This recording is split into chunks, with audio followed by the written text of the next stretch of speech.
महाशिवरात्रि रे तीनिटी शक्तिशाली ग्रहर गोचर तीन गोटे राशि आनिबाकु जाउछि अपार खुशी क्यारियर एवं संपर्क रे आसिबो बड़ परिवर्तन।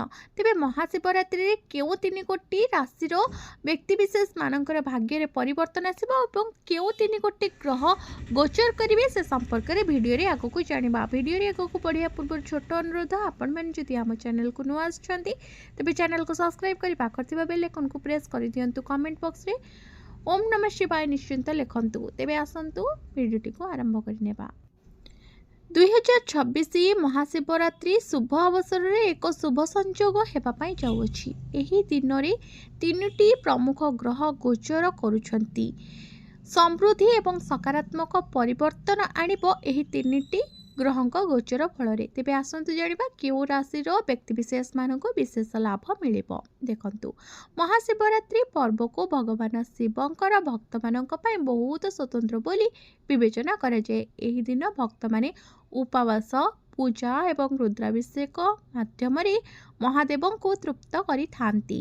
2026 रे महाशिवरात्रि फेब्रुआरी मास 15 तारिख रे पड़ुछि। एही पवित्र दिन रे अनेक प्रमुख ज्योतिष घटना मध्य घटुछि। ज्योतिष मानक अनुसार महाशिवरात्रि रे तीनटी शक्तिशाली ग्रहर गमन घटिबो। यह समस्त राशि को प्रभावित करिबो, किंतु किछि राशिर लोकंक पई एही दिनटी विशेष लाभदायक होई पारे। तेबे जानंतु केउ राशिर क्यारियर टंका एवं संपर्क दृष्टि अपार खुशी अनुभव हेबा पई जाउ अछि। देखंतु फेब्रुआरी 15 तारिख रे ग्रह मानकर सेनापति मंगल, ग्रह मानकर राजकुमार बुध एवं मनर सूचक ग्रह चंद्रंकर गोचर हेबो। मंगल अपराह्न रे धनिष्ठा क्षेत्र रे प्रवेश एवं चंद्र मकर राशि रे प्रवेश करिवे। राति प्राय 9टा रे बुध पूर्व भाद्रपद नक्षत्र रे प्रवेश करिवे। महाशिवरात्रि रे ज्योतिष दृष्टिकोण रु एही दुर्लभ संयोग को अत्यंत गुरुत्वपूर्ण बोली विवेचना करा जाय। एबे जानिबा केउ राशि रे व्यक्तिविशेष मानक विशेष लाभ मिलिबो एही महाशिवरात्रि रे ग्रह मानक गोचर कारण। प्रथम भाग्यशाली राशि होछि वृष राशि।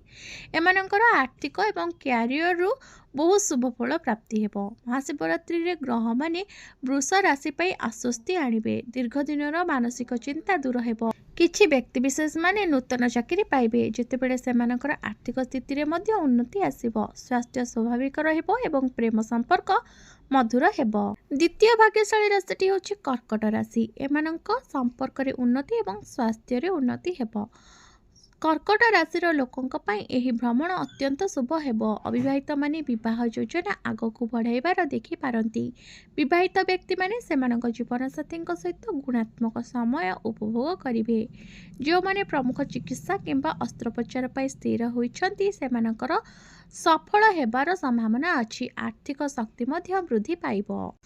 महाशिवरात्रि एवं परवर्ती समय तुला राशि पाई विशेष हेबो। चाकरी करुवा व्यक्ति माने सेमानक कठिन परिश्रमर फल पाइबे। गृहिणी माने पारिवारिक संपर्क को सुदृढ़ करिबारे सफल हेबे। इस समय रे संतान मानक सह जड़ित कोनोसी इच्छा पूर्ण होई पारे।